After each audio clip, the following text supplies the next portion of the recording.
So political pundits and commentators are out there making their closing arguments for the candidate that they want you to vote for. Matt Walsh gave an interesting closing argument for Donald Trump. He talked about character in it, which is an interesting topic and one that Trump is arguably very vulnerable on. But remember, Matt Walsh is basically on the Trump train now. He is a vote red no matter who type guy, kind of similar to the vote blue no matter who types. And let's just read what he had to say. He was vouching for Trump's character. Remember that Trump is the go-to candidate if you want a candidate of good character. There is no character trait more important than courage. C.S. Lewis once wrote that courage is the form of every virtue at its testing point. Now, what he meant is that courage contains all of the other virtues. Courage is how all of the virtues are expressed when push comes to shove. So if you are the most virtuous person in the world, but all of your virtues disappear when you're under fire, then you have no virtues. A man is defined by how he acts in those moments. So when you boil everything down, only one question matters. Do you have courage? Pause. So, do you guys see where he's going with this? I think it's pretty obvious. That is what separates the men who shape history from the ones who will be forgotten by it. That is the dividing line. So now think about the iconic picture of Trump raising his fist in the air right after he was shot in the head. Now, most pictures are worth 1,000 words, they say. But I think for the best pictures, you only need one. And the picture of Trump, that picture of Trump, screams one word: courage. Now, Trump's enemies may hate to admit it. They may never admit it. They will never admit it. But Trump proved in that moment and in the weeks and months that followed that he is a man of exceptional courage. He was shot a few weeks later. He was nearly shot again. It takes immense courage to continue along unfazed, still campaigning, still appearing in front of massive crowds, even after a bullet came half an inch from blowing a hole in your skull. The best thing I can say about Trump, the thing that most testifies to his character, is that if I had spent the month of July living in a cave and I only re-emerged in August, and I had been following Trump closely ever since, I would never know that he escaped death by 10 millimeters. That's because the media has done everything that they can to bury it and pretend it never happened. But it's also because Trump is so completely unshaken by the event. He just doesn't come off like a man who suffered a severe trauma, though he did. When you face down your own mortality and are not remotely rattled by the experience, and then you continue to put yourself in vulnerable positions because you simply refuse to run and hide, you have courage. You, in fact, have shown a kind of courage that nobody in American politics today has never shown. When it comes to character, Trump is not a perfect man. But what I know is that when the bullets were flying, he stood tall. And that's the kind of man I want in the White House. It's the kind of man we'll need in the times ahead.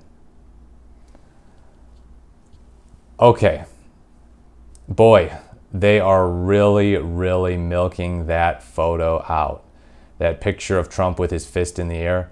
They will coast on that one for the rest of Trump's time as a public figure. They will coast on it forever, basically. It's so funny. I mean, it's not funny, the fact that he was shot at, but it's interesting that Matt Walsh makes this the entire crux of his argument. If this assassination attempt had not happened, his entire argument in favor of Trump's character that I just read you there, and that was in his closing argument for Trump, is gone. He doesn't have anything. And that's because once you get beyond this, what is there is not pretty. Mr. Walsh sugarcoats this by saying that, well, look, he's got courage, but he's not a perfect man. Well, no, duh, none of us are perfect men. Don't go after him too hard there, Tiger. The fact of the matter is that if you look at all the other stuff about Trump and his character, and you just made it the case that a few of those things were true of Barack Obama or Joe Biden or Kamala Harris, Matt Walsh would be like, that's it. This person is done. You cannot vote for them. They are of terrible character. Let's let's just take the Jeffrey Epstein connection, for example. Has Matt Walsh done a single video on Trump's connection to Epstein? If he has, I will give him credit for that. But it's interesting that he neglected to bring that up in this discussion of Trump's character. He's not discussed Trump being found liable for fraud, Trump raping Eugene Carroll, Trump possibly raping even a 13-year-old girl. I mean, Walsh would probably claim that he supports veterans. What about Trump's claim in 2015 that John McCain is not a war hero, that he likes veterans who weren't captured? How about him taking from charities? How about the Trump University scam? How about him not paying his contractors and the painters for his hotels? I mean, the list just goes on and on and on. How about him tweeting that congresswomen who are not white, AOC, Rashida Tlaib, Ilhan Omar, Ayanna Pressley, should go back to their countries, even though they're American citizens and most of them were born in the United States? How about when Trump assassinated a random Iranian general just out of nowhere? I mean, and that's not so much character, but it's kind of impulsiveness related with policy. But yeah, I mean, it opens up just a whole can of worms that Matt Walsh doesn't want to open up. Access Hollywood tapes say hello. 2005, when he was a 59-year-old man, by the way. I don't think people's characters are undergoing some huge revolutions when they're 59 years old. He's like, oh shoot, well, I won't brag about grabbing women by their genitals anymore. No way. He's got double digits of accusers against him. Now, I'm sure Matt Walsh would be very concerned about those numbers with Bill Clinton, which that's also the case. He's got a lot of accusers. I'm sure if these were true of Tim Walz, who he loves going after, he loves calling Tim Walz a pervert and a creep, he would be like, oh, wow, this is just conclusive proof that Tim Walz is a creep. He's gone all in on that. The point is that Trump is graded on a curve. That all of this other stuff that I just laid out, plenty of other stuff that I didn't lay out that you can go and research, all of that stuff just gets ignored because, there's just too much. But when they find that one gem, and you know what? I can give Trump credit for that one gem. He did act courageously. Cenk Uygur was right. He said it was badass when he did that. You know what? I can give him that. I can give him the idea. I can give him credit for being courageous, for not ducking and hiding, for continuing to campaign. By the way, the fact that he seems unfazed by it is fueling the conspiracy theory that this was staged. I don't think that's true, but that's just what people are saying.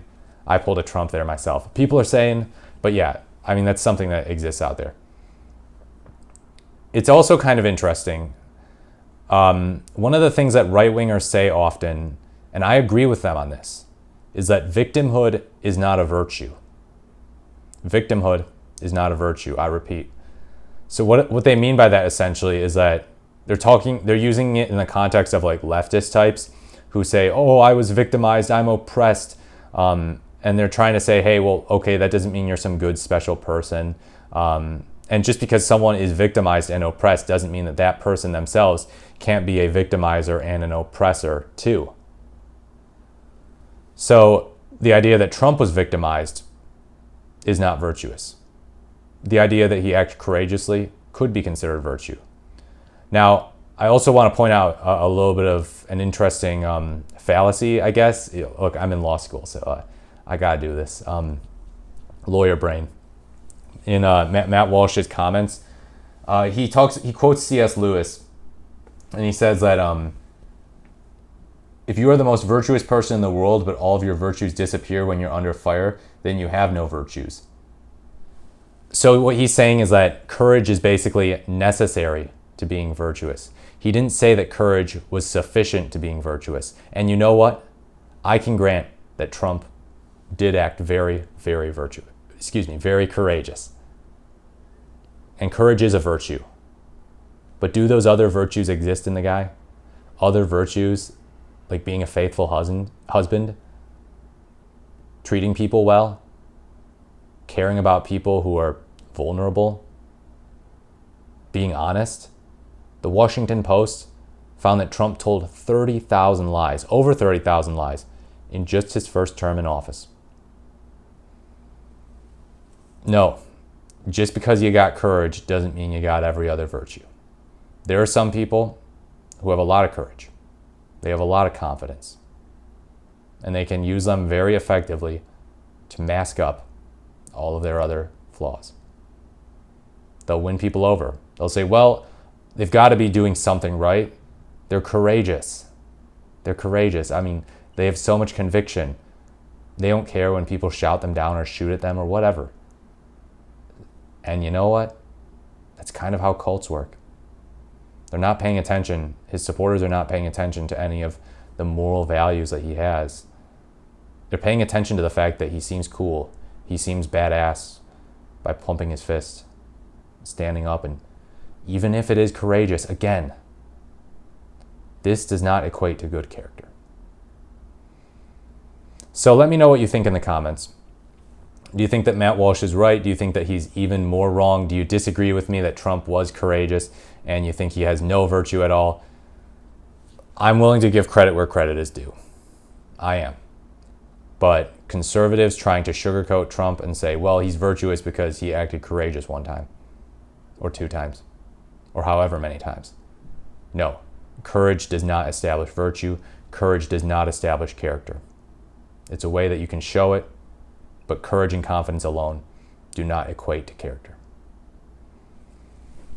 The fact of the matter is that if Trump's character were given to Obama or the Democrats, if any of those things that I listed out for you in this video were true of Barack Obama or Hillary Clinton or Joe Biden, they would be talking about it nonstop. They would say, I can't believe it. This person should not be qualified to run for office. Hold our politicians to a higher standard. I hope that in 2028, both parties will raise the bar. I hope that the Democrats will have more of an open primary. And I hope that the Republicans will realize that nominating the most insane person in the room, even if he's courageous, is probably an unwise idea. The race is pretty dead even, although I've seen some convincing evidence that Kamala Harris is actually going to win. Some convincing evidence that, hey, maybe she's in the lead. This might not be the case if the Republicans had nominated someone else. Someone else who maybe doesn't have as much courage as Trump, but they might have better character in other ways. In fact, pretty much all of them do. And I'm not saying that it's a high bar or anything, because it's not. But it's just something to consider. Anyhow, I hope that you liked this video and you found it interesting and insightful. Please leave a like, comment, or subscribe to the channel if you did. As always, thank you so much for watching. Tomorrow is Election Day. I really look forward to speaking to you in the next video.